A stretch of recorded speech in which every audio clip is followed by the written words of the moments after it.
Banking খাতের সংকটকালে Bangladesh security and exchange commission 5টি ব্যাংকে নতুন করে 2,000 কোটি টাকার বন্ড ইস্যু করার অনুমতি দিল।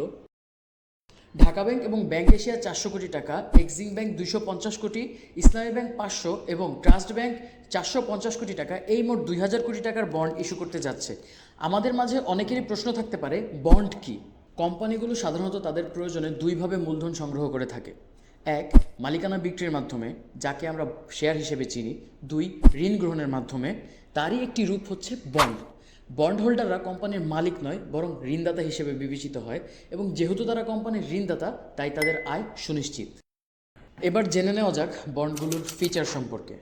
আনসিকিউরড, অর্থাৎ জামানতবিহীন। এই বন্ডগুলোর বিপরীতে কোনো জামানত বা স্থায়ী সম্পত্তি থাকবে না। দুই, নন কনভার্টেবল, অর্থাৎ এই বন্ডগুলো কোনো শেয়ারে রূপান্তর করা যাবে না। তৃতীয় ফিচারটি হচ্ছে ফুললি রিডেমেবল, অর্থাৎ ব্যাংকগুলো চাইলে তাদের মেয়াদ পূর্তির পূর্বেই বন্ডগুলো কল করে নিতে পারে। এরপর আসছে সাবঅর্ডিনেটেড বন্ড, অর্থাৎ অন্যান্য সকল ঋণদাতাদের ঋণ পরিশোধের পরে এই বন্ড হোল্ডাররা তাদের ঋণের অর্থ ফেরত পাবে।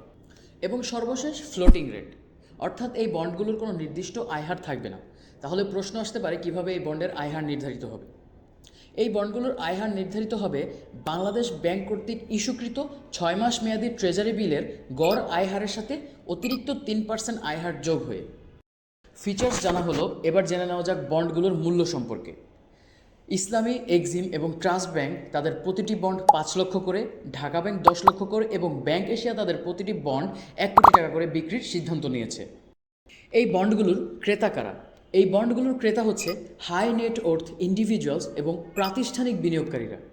বাংলাদেশের ব্যাংকিং সেক্টরের এই সংকটকালে নতুন করে বন্ড ইস্যুর ব্যাপারটিকে আপনি কিভাবে দেখছেন, এবং একজন বিনিয়োগকারীর দৃষ্টিকোণ থেকে ফুললি রিডেমেবল, আনসিকিউরড এবং নন কনভার্টেবল এই বন্ডগুলোর ব্যাপারে আপনার মতামত কমেন্ট সেকশনে জানান।